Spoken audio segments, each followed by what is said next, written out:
Olá pessoal, Éder Léo aqui, esse é o canal O Trader Sério e esse é mais um vídeo do meu diário de trade, onde eu explico para vocês aí o que eu vi no mercado do dia de hoje.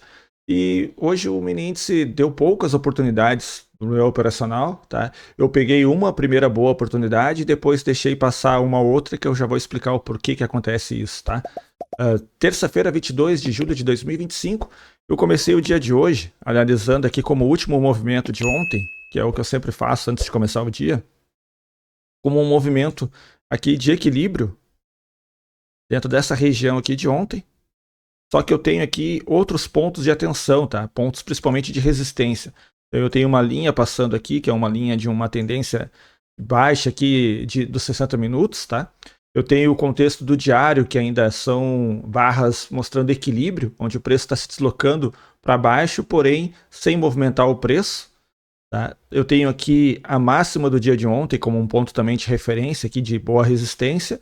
Então eu estou começando o dia, eu estou acreditando menos em movimento de alta e mais em movimento de baixa. Tá? Então o movimento de alta, mesmo que ele vá acima, no meu viés do dia, eu fico imaginando que ele indo acima vai falhar e vai dar algum tipo de oportunidade na venda. Isso é o que eu estou analisando para o início do dia. Quando abre o mercado, ele já faz esse range aqui na abertura, na barra número 1. A barra número 1, do jeito que ela foi, ela já dá um certo contexto aqui nas primeiras barras do dia, tá? Podem ver aqui uma barra outside, tá? Uma barra externa, onde ele fica aqui, ó, passando um range grande do equilíbrio do dia anterior, tá? Então nós temos aqui uma nova mínima e uma nova máxima, né? Então nós temos aqui topos e fundos e um equilíbrio que agora está expandido aqui nessa região, ó. Vou botar de novo aqui. Um equilíbrio um pouco maior que ficou dentro dessa região, tá? Aqui na máxima da 1. Quando aparece a barra número 11, é uma tentativa de rompimento, na minha opinião, e ele começa a mostrar aqui sinais do dia, sinais sutis, tá, do dia, que eu estou vendo o seguinte, ó, vendedores não estão conseguindo fazer ganhos nem em scalp, né? Não está dando nenhum para um das barras aqui, e compradores estão aparecendo, tá? Então tem pressão compradora nessa região aqui, onde não me indica vendedores abaixo dessa região. Então eu tenho pressão jogando o preço para cima, certo? Aparece a barra número 7, a barra número 8, uma tentativa de testar a mínima falhando, e já apareceu na barra número 9 fazendo nova máxima. A barra número 11 testando acima desse ponto de referência que é o topo do equilíbrio. Então, a número 11 eu já considero como um pré-rompimento e eu prefiro entrar nela nesse caso, tá? Porque está começando a sair o afastamento das médias aqui nesse momento, tá? A média de 9, a média de 20. Eu poderia esperar o fechamento da barra número 12, mas como eu estou esperando um movimento curto de alta e o meu viés do dia é que não vou ter compradores acima por muito tempo, então eu prefiro entrar no pré-rompimento, tá? Então, repetindo, eu entrei no pré-rompimento, no fechamento da barra número 11, mas eu poderia ter esperado mais uma barra, tá? Porém, eu quero sair antes da máxima do dia anterior, por isso que eu entrei no pré-rompimento. E aí eu entrei aqui com 8 contratos, buscando 255 pontos de alvo e um stop aí de 340 pontos. Não, eu entrei com 7 contratos, na verdade. Eu entrei com 7 contratos, meu stop estava abaixo da 11, 385 pontos de stop e 295 pontos de alvo, tá? Por que eu entrei com 7? Porque eu medi aqui, ó, 1 para 1 da barra número 11. O 100% era praticamente aonde eu saía. Então, por isso que eu fiz aqui com 7 contratos. E eu estou olhando aqui como um desequilíbrio muito forte comprador nesse momento, tá? Se deslocando e felizmente foi até meu alvo. E aí foi um problema que aconteceu comigo aqui de leitura, tá? Assim, nós operamos as nossas crenças no mercado, né? Independente da técnica que você utilize, são crenças. Então, independente, e quando a gente fala crenças, a gente pode falar em historinha do mercado, pode ser também, né? Então, quem opera análise gráfica com análise técnica, ele tem ali o porquê que está acontecendo no mercado. Então, ele monta a historinha dele. Ah, aqui deu um martelo, aqui deu não sei o quê, né? E aí ele vai definir se aquilo ali é um ponto de reversão ou não, suporte, resistência. Por mais que nós estejamos vendo isso no mercado, ainda assim é uma historinha que nós estamos montando. Agora, pensa comigo, se a gente ficar mudando essa história a todo momento, a gente vai perder o que ela tem de vantagem, tá? Então a gente é muito melhor a gente manter uma história e seguir nela até o fim ou até o mercado dar realmente sinais muito claros de que aquela história que você colocou no mercado mudou. inclusive que opera fluxo também tem essa história, né? Ele vai ver as agressões e tudo mais ali.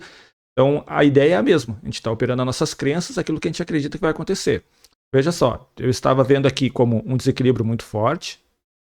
Aqui tem a primeira correção, então isso torna o mercado com um desequilíbrio forte, ele diminui a pressão ali e a força do movimento. Tá?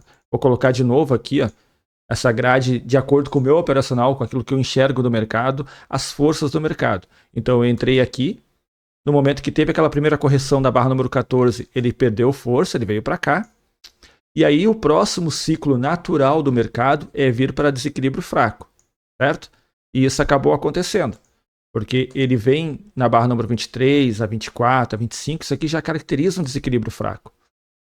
E no meu operacional, quando acontece um desequilíbrio fraco, eu fico esperando uma barra de sinal a favor do movimento e entro ali, tá? Se eu estou operando a favor do movimento, eu entro na barra de sinal para buscar uma nova máxima. Já falei isso várias vezes aqui no canal, que o que eu busco daí nesse caso é um impulso, que eu posso dizer que foi a partir daqui, correção profunda, novo impulso saindo na máxima. Essa é a configuração do desequilíbrio fraco, tá? É o que eu deveria ter feito. Apareceu a barra número 28, eu deveria ter entrado. Porém, como eu estava com aquele viés de baixa, né, que eu não estava acreditando em compradores muito tempo aqui acima, já atingiu aqui a máxima do dia anterior, deixou uma barra de sinal para vendedores. Os vendedores conseguiram seu primeiro scalp, aqui, uma boa operação dos vendedores até aqui.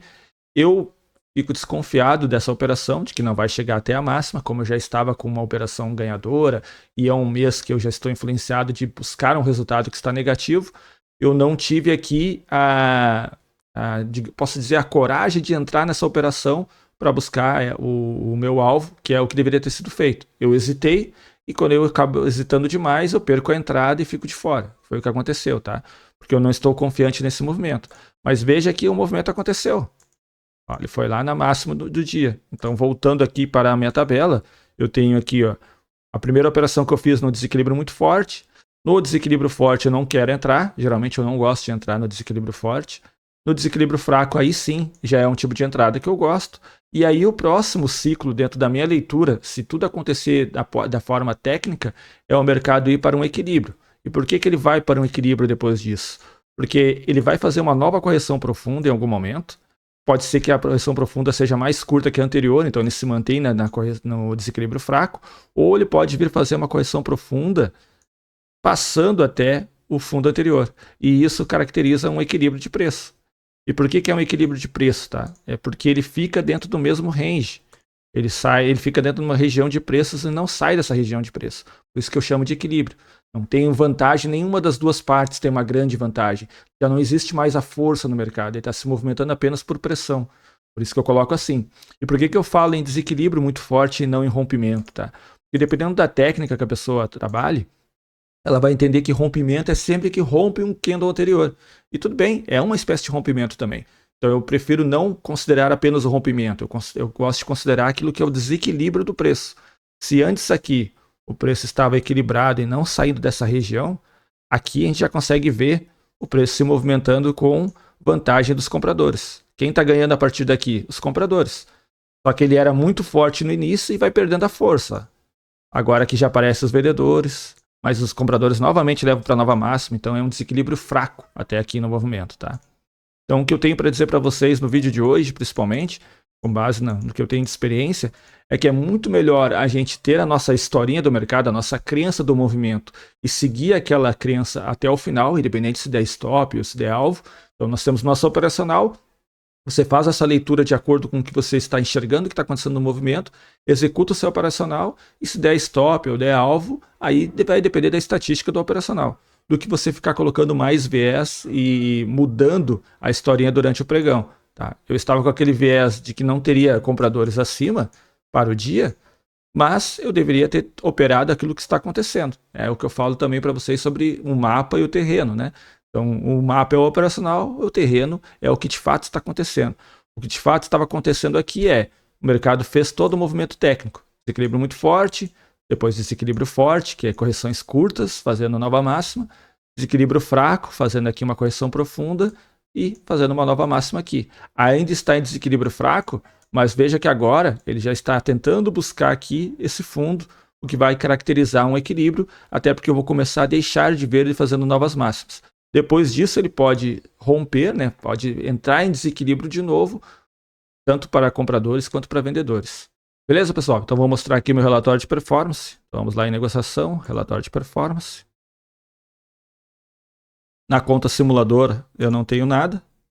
E na conta que eu mostro todos os dias aqui no canal, a conta 144, eu fecho o dia então com R$ 409,47 líquidos, tá? Peguei 295 pontos hoje com 7 contratos e o máximo de exposição negativa que eu fiquei nessa operação foi 50 pontos. Foi um ótimo trade, porém, né, poderia ter sido melhor se eu tivesse tido ali a coragem de entrar naquela operação, né? Vou falar que é coragem porque eu hesitei, então às vezes hesitar é falta de coragem de chegar de executar ele, né?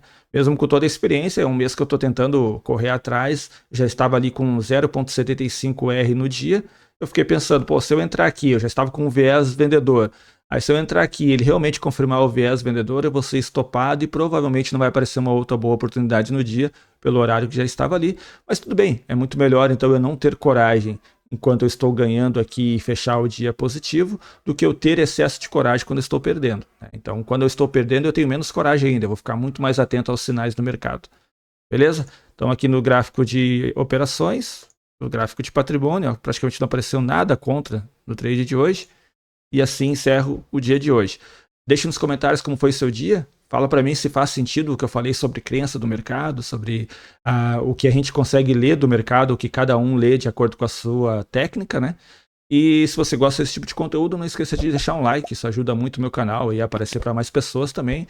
E também né, para a gente poder entregar esse conteúdo e mostrar que vocês estão gostando do conteúdo.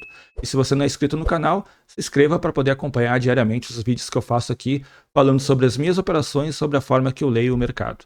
Beleza, pessoal? Fica aí com a operação de forma acelerada e até o próximo vídeo.